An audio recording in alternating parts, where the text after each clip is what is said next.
Good morning. So today I've got to do discs and pads on my Clio, and they're not as bad as I thought they were actually, but I think these ones are a bit warped because I do get a bit of judder at high speed, well, braking at high speed. So first thing I'm going to do is remove these T40 screws from the disc, and if you've got an impact driver they buzz straight off. If not, I'll get a crappy old screwdriver, stick it in there. And that should lock that in. Oh, these are nice and loose. Sometimes these are rusted on and it's no fun.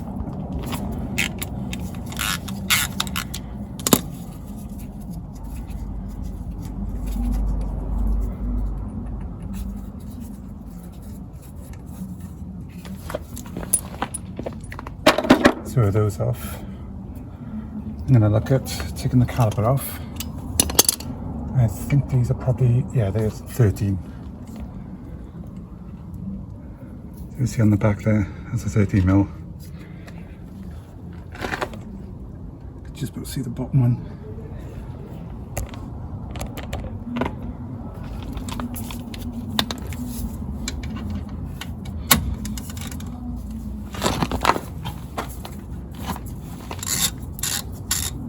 Right.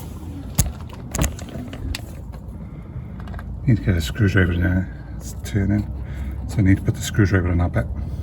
Not screwdriver, spanner.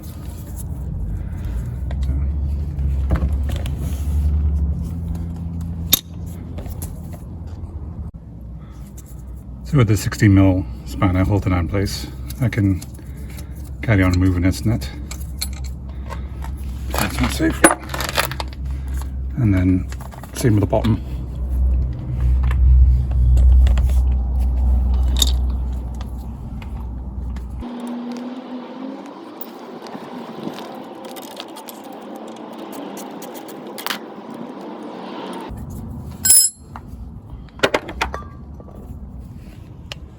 So with those two off,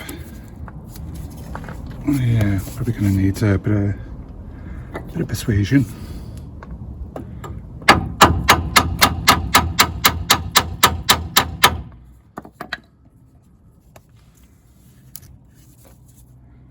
That helps if I'm hitting the right place in there.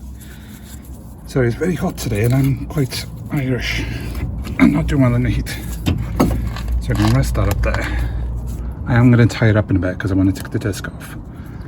So I'm going to tie that up and then I'm going to take this carrier off as well because the caliper carrier has got to come off to get the disc off.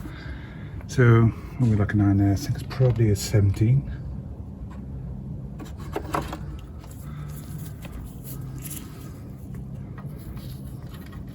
No, 18.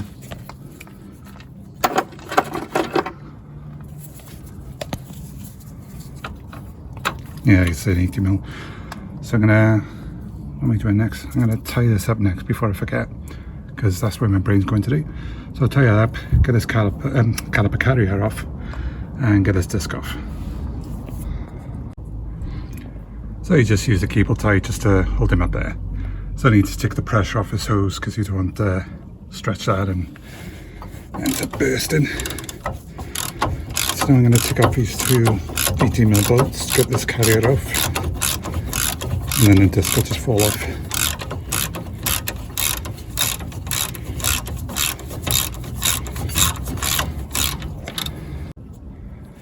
So with that off, disc literally just falls off.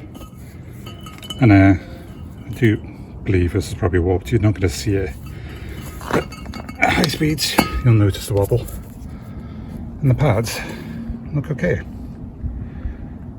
Yeah, they're all smooth and everything is even. Both sides are the same.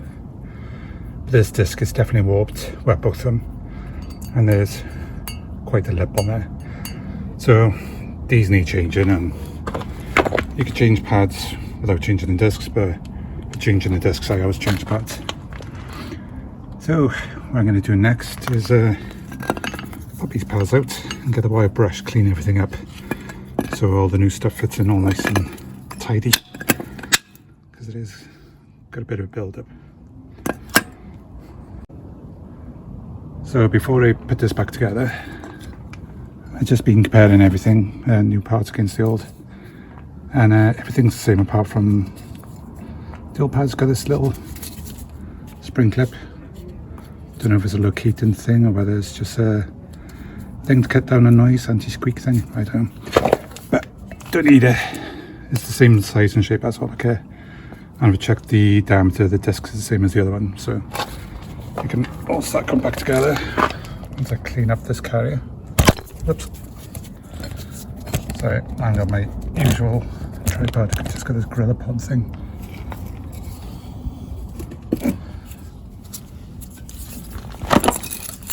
So anywhere the pads go in, I'm just going to give it a clean. And in here I will give like a little bit of copper grease just to stop any potential squeaks.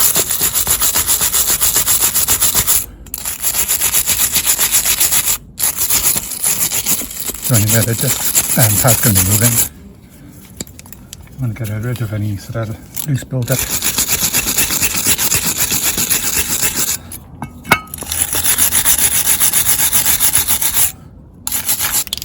So I've got this little spray copper grease. Just going to stick little dabs in there.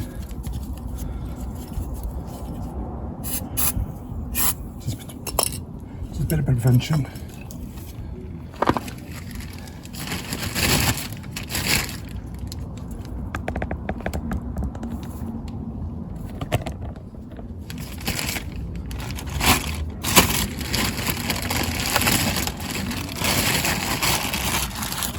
This is the side part with a nice shiny new bits get all dirty.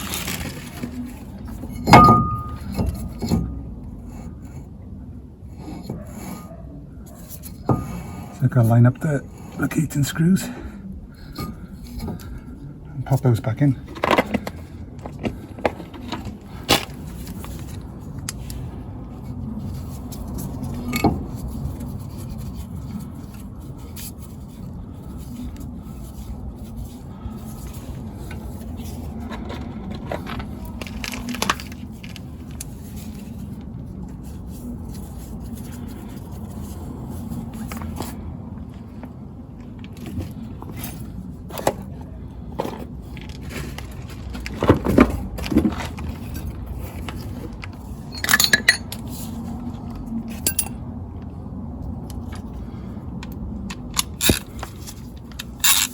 And these have to be mega tight. So, don't upset the next person who's doing these, especially if that next person's you. So with that on, time for the carrier. And before this goes back on, I always check, make sure these pins are moving freely, because that's what allows the brakes to actually move.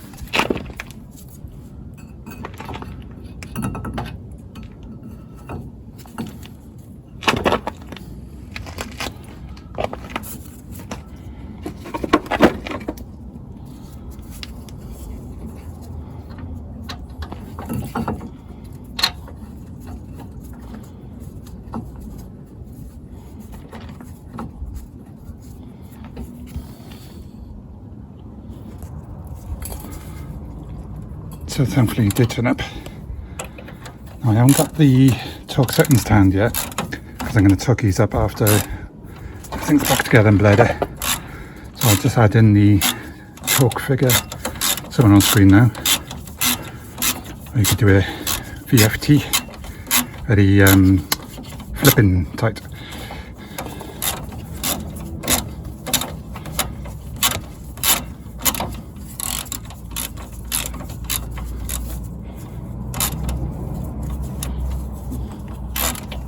And 2 hands needed. So with that bolted in, it's time for some pads. And these just line up with those clips. And just clip in there.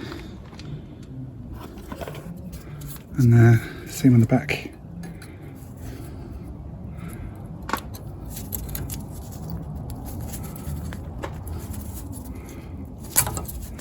Oh, 2 hands needed again. No. It's in.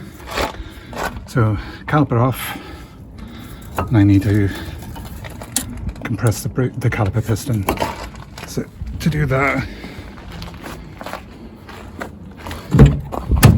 need to get into the engine bay.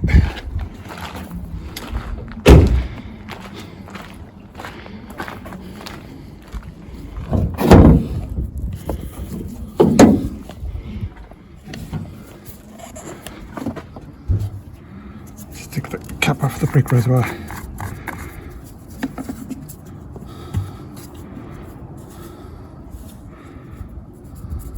Looks okay. Okay, so that'll just allow you to push the fluid back through the system.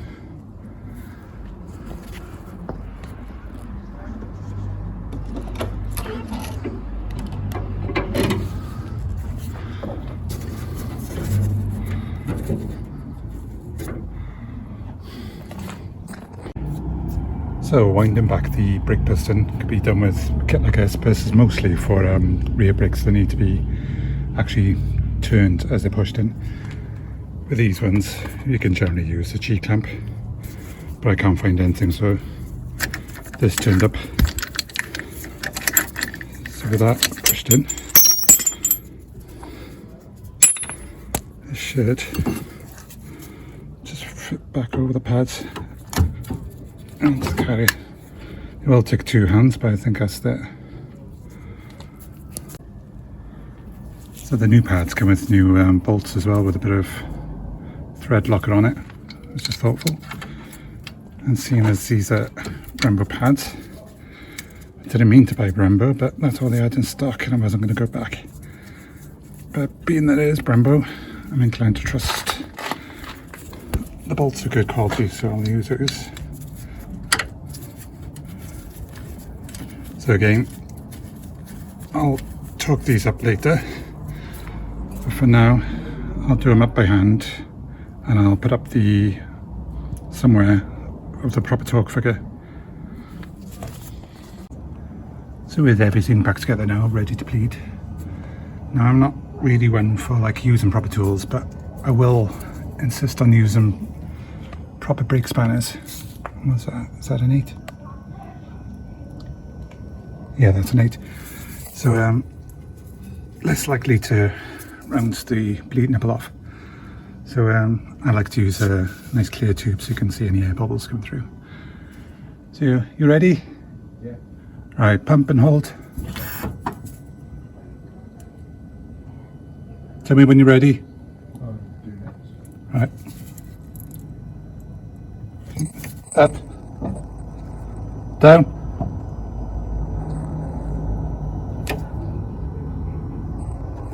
Up. Just a bit of readjust.